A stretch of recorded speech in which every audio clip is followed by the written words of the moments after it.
I want to take a look at the basic positioning that Aphra Behn brings to her use of narrative and poetic voice as she is telling these stories, as she is recasting these time-honored narrative tropes, is kind of the fancy word, to create new meanings, new room for interpretation. The willing mistress is another version of, I would say, the disappointment, where the women are suddenly granted the opportunity to be the sexual aggressors and to experience human pleasure in its full capacity, just like men. Notable first start. Amyntas led me to a grove, there all the trees did shade us. The sun itself, though it had strove, it could not have betrayed us. This place secured from human eyes, no other fear allows, but when the winds that gently rise do kiss the yielding boughs. Down there we sat upon the moss, and I'd begin to play 1,000 amorous tricks to pass the heat of all the day. A many kisses he did give, and I returned the same, which made me willing to receive that which I dare not name. His charming eyes no aid required to tell their softening tale. On her that was already fired, 'twas easy to prevail. He did but kiss and clasp me round, whilst those his thoughts expressed, and laid me gently on the ground. Ah, who can guess the rest? Saucy!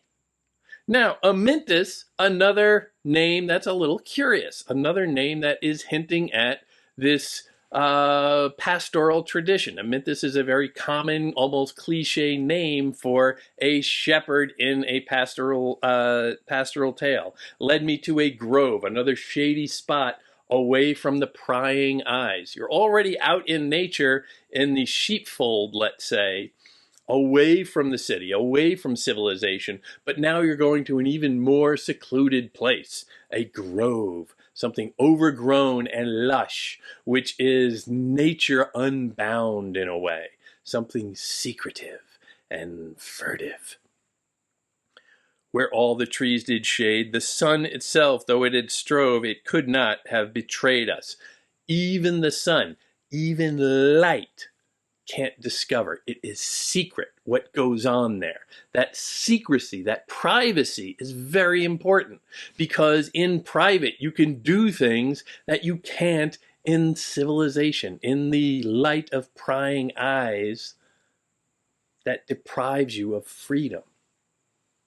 Down there we sat upon the moss, and I'd begin to play 1,000 amorous tricks to pass the heat of all the day. Who makes the first move here?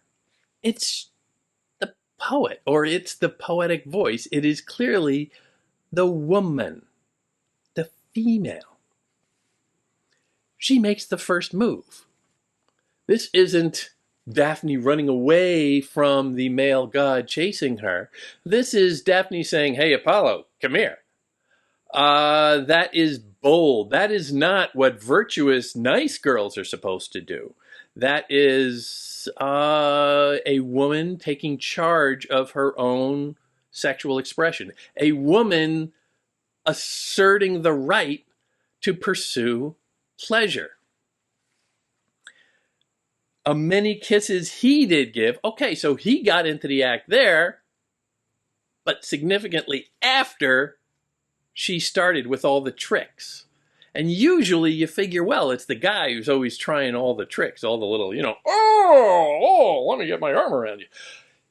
Here, she is initiating and he is reciprocating. But the primary move, I think, is notable. and I return the same which made me willing to receive that which I dare not name.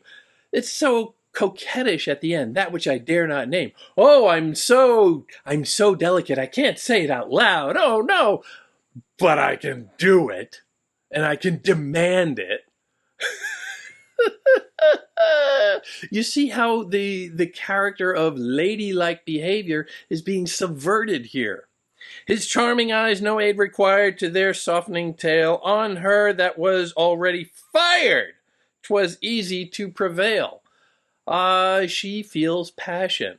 She feels the heat. And okay, fine, you're going to go through your little seduction move, fine, but don't make yourself nuts about it. I'm open for business. He did but kiss and clasp me round, whilst those his thoughts expressed, and laid me gently on the ground. Ah, who can guess the rest? I love that contrast in the first couplet there. He did but kissed and clasped me round. He did but. That's all he did. All he did was kiss and hug me a little bit. It's no big deal. And he spoke a lot. He gave whilst those his thoughts expressed. He kept talking and talking. It's like, all right, I'm ready. You don't have to give me the sweet talk now. Just shut up and let's get busy. And laid me gently on the ground. And who can guess the rest? Who can guess the rest? That, again, that return to the ladylike delicacy. Like, oh, I can't say it, but you can guess. So this whole poem is playing on that. And it's fun to go along for that ride. It's fun to be in this relationship, in this little secretive grove that is demonstrating human nature to us and giving us an experience of it, because this playfulness of it, the sauciness of it, the archness of it is somewhat sexy, quite frankly. It has its titillating values that is engendering pleasure in the reading as well as the action. So we're in on it. We're being seduced too. The reading of this is its own pursuit of pleasure. And once you start to realize that, it's not just about sex. It's about pleasure. It's about joy. It is about human sensuality. It's about something more perfect than what we have here on earth. It's idealism. It's the straining for something better, but a straining for something better that incorporates all that we are, which includes our animal nature. There is no division necessarily, which was all the rage of the day. The division between the animal nature of mankind and the aspirational ideal, between the head and the heart, between emotions and thoughts. Here she is making a case, Aphra Behn is making a case that we can pursue ideals if we bring along our natures. You can't have an ideal without the nature.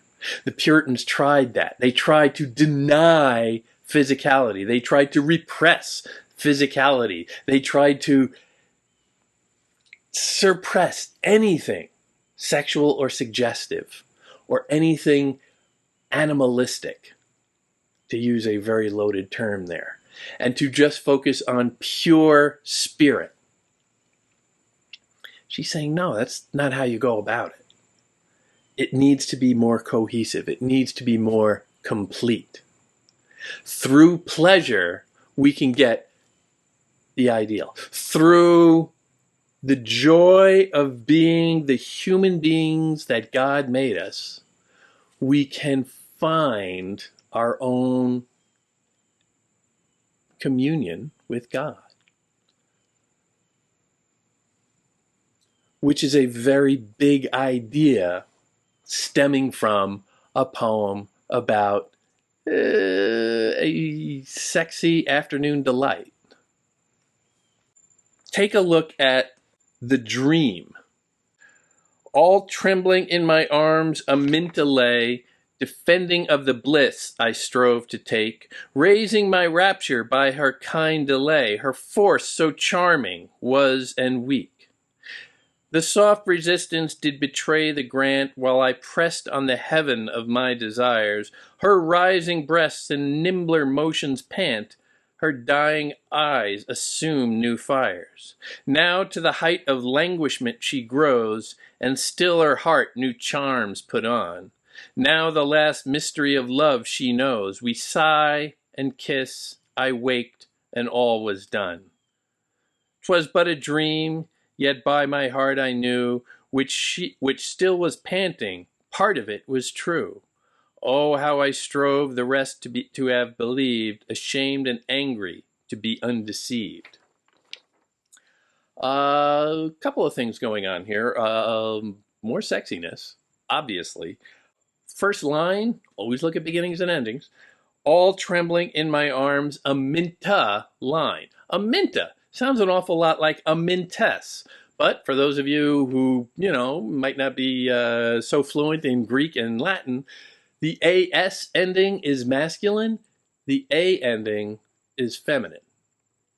So here it seems the poetic voice is laying down a girl. Now, you can look at this essentially two ways. There is a long tradition that is usually erroneous of equating the voice expressed in the poem, the poetic voice, with that of the author. And here we have a female author. We're very aware of this being a female author, and so we naturally assume that the voice in the narrator is female as well. In which case, this is a same-sex assignation to women. There is no real reference to male physicality here. We're just assuming because the poetic voice is, the aggressor. You get that line, defending of the bliss I strove to take. Again, that polite girl shoving back the amorous man, but maybe it is a homosexual encounter. We're not sure. Raising my rapture by her kind delay, which again is problematic in the modern age where no means no, but here they're saying that, well, no, but maybe. And that uncertainty as to the gender of the poetic speaker just leads to the natural question, what the hell does it matter? If you were being sexually assaulted, does it matter? No, arguably. I don't want to get too far out there, but I think that's a fair thing to say in a modern age. And once you establish that when two human beings are connecting like that, hostilely or not, what does it matter? They are following a kind of nature. Now, this isn't necessarily a gay liberation doctrine, but it kind of been appropriated for that. But I would say it's larger than that. Because once you start getting rid of, well, okay, it doesn't matter, gender lines don't matter. Well, the gender lines are there to give a character to the gender roles, to the distinctions between them. And if you're saying that those don't matter, then where do we get those gender roles from? Well, society. And society comes up with lots of ideas about what you should and shouldn't do, what you should and should not believe. And maybe all those are crap too. Maybe we don't need any of those ideas. Maybe we should reevaluate through our reason all that we have inherited from, thousands of years of human history and question it. Say, why? What is the value of male aggression opposed to female passivity? You can invert those and suddenly realize it's all kind of human. We are all both things. We all have moments of aggression. We all have moments of passivity. We all have moments of sensuality, and we all have moments where we just feel violated. But that is pushing back against conventional wisdom, inherited beliefs about the sexes. And also that curious ending of their tryst. We sigh and kiss, I waked, and all was done. All was done.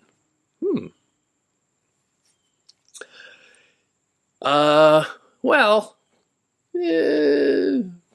kind of like how the disappointment is a familiar scenario for some, in these sorts of situations. Here, the aggressor wakes up afterwards. All right, it's all over. I got mine. See you later. Hey, I'll text you. It's kind of cold. All was done.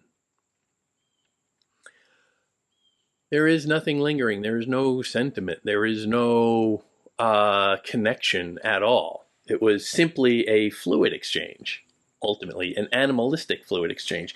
And here, I would say that all of the sensuality that has been expressed in so much of her work, all of this libertinism is the word, this openness and lusciousness of life, and the ability to, or the desire to pursue sensation and titillation, libertinism, the sloughing off of moralistic rules.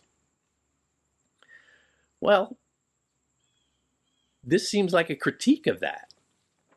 She seems to be all for, sexual pleasure in so much of her work. And here it's just, suddenly a very cold and sober eye being cast on it. All was done. It's over. 'Twas but a dream. It's like, yeah, dream, it's fun. A dream is ideal and we can indulge in it, but doesn't really matter.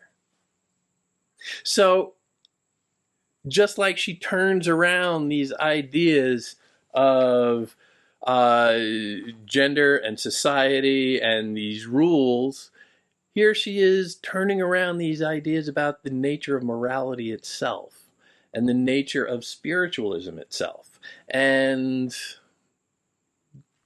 is there anything to be had from a physical connection? Is it all just a dream? I would say that this is an expression of some, not necessarily doubt, but it's opening that question. It is shining a new light from a new angle at this same basic question of human nature. And this other poem, 1,000 Martyrs, does largely the same thing, I think a little bit more specifically. 1,000 martyrs I have made, all sacrificed to my desire. 1,000 beauties have betrayed that languish in resistless fire. The untamed heart to hand I brought and fixed the wild and wandering thought. I never vowed nor sighed in vain, but both, though false, were well received. The fair are pleased to give us pain, and what they wish is soon believed. And though I talked of wounds and smart, love's pleasures only touched my heart. Alone the glory and the spoil, always laughing, bore away the triumphs without pain or toil, without the hell, the heaven of joy. And while I thus at random rove, despise the fools that whine for love. So here, I think she's taking libertinism and pushing it even a little further. Here, the voice is very much of a libertine, of, frankly, a bit of a dick. A guy who goes around, or a girl who goes around, it is curiously ungendered here, and conquers beauty after beauty. The beauties can be read as female here. Theoretically, not necessarily, but again, ambiguity. But the idea of sexual conquest for its own sake. 1,000 martyrs I have made, all sacrificed to my desire. Jerk. 1,000 beauties have betrayed that languish in resistless fire. The untamed heart to hand I brought and fixed the wild and wandering thought. I never vowed nor sighed in vain, but both, though false, were well received. Vowing, I think everybody who's been out on a third date knows what vowing and sighing is. Oh, you are my one true love. Now come on, baby, just give me a little something, something. Or sigh like, oh, I love you so much. It's what you say in the moment to get to that next step. And both here are false. See, this voice, the poetic narrator, is flaunting this fact like, yeah, I lied, I make it up, I don't care, you know, what does it matter? But also that curious line, we're well received. Yeah, I gave you a line, it was all BS, but you know it, and you were all for it anyway. Now, the attitude is somewhat reprehensible. I think we can agree on that. But the poem itself is indulging in that a little.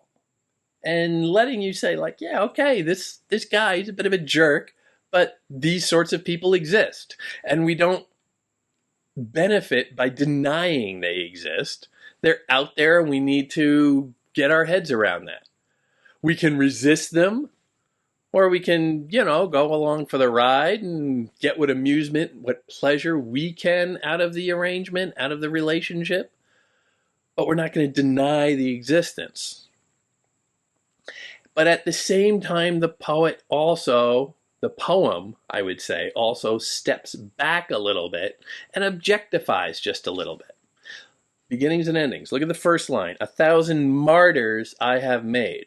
A martyr is somebody who dies for something greater than himself, usually an ideal. But at the bottom, the last line, while I thus at random rove, despise the fools that whine for love. I don't like people who care about the ideal stuff, like love. I just want my simple animal pleasures. So it starts off in this one place where the poetic voice is imagining that everybody else, everybody that has been conquered, is the martyr. But in the end, seems kind of alone. While I thus at random rove, which automatically seems kind of like, you know, lonely, wandering around at random, despise the fools that whine for love. Despise and whine are really strong words. And then it ends on love. That line ends on love. Love is the last idea, the lingering thought at the very end that, you know, like, well, you know, what's so bad about love?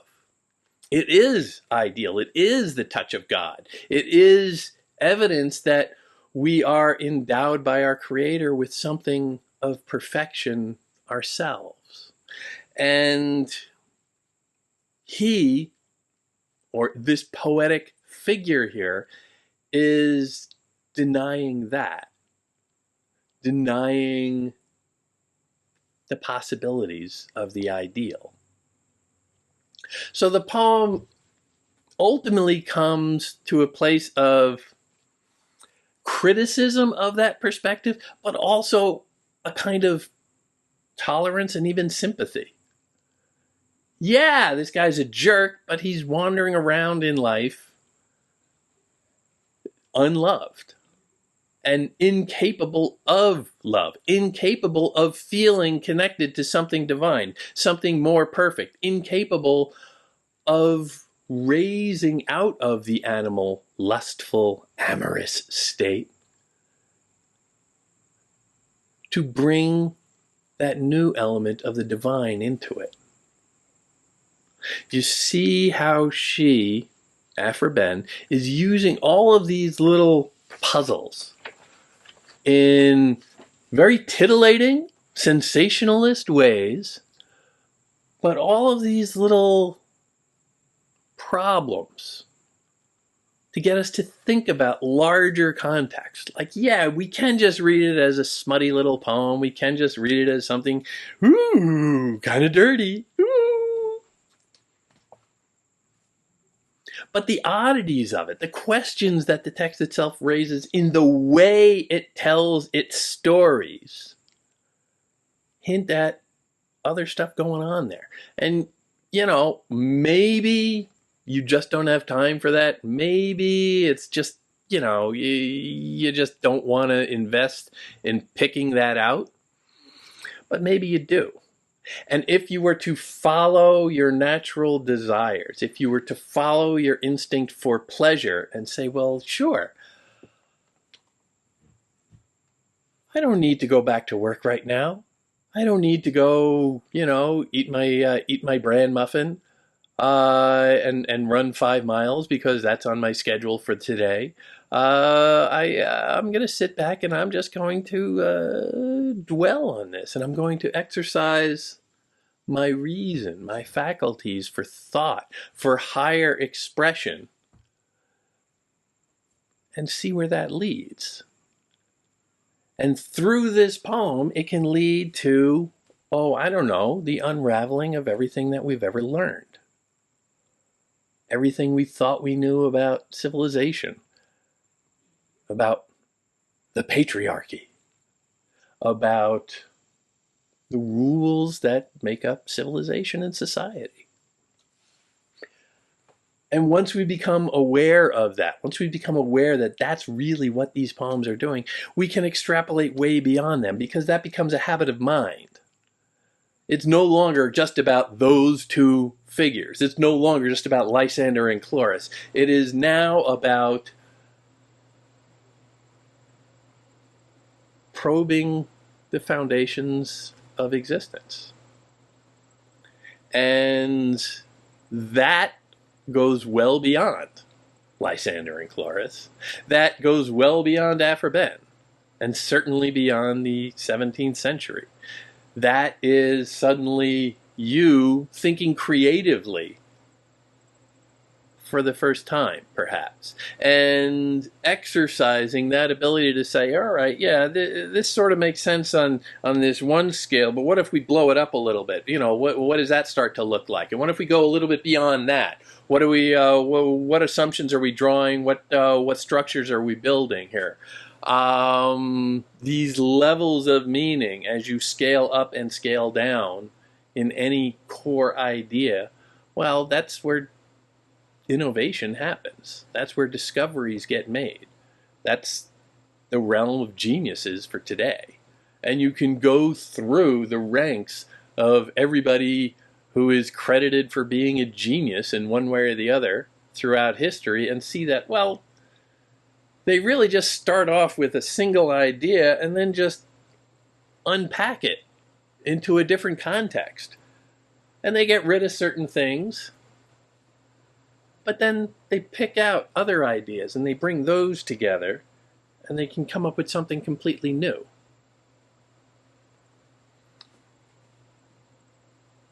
Those are successful people.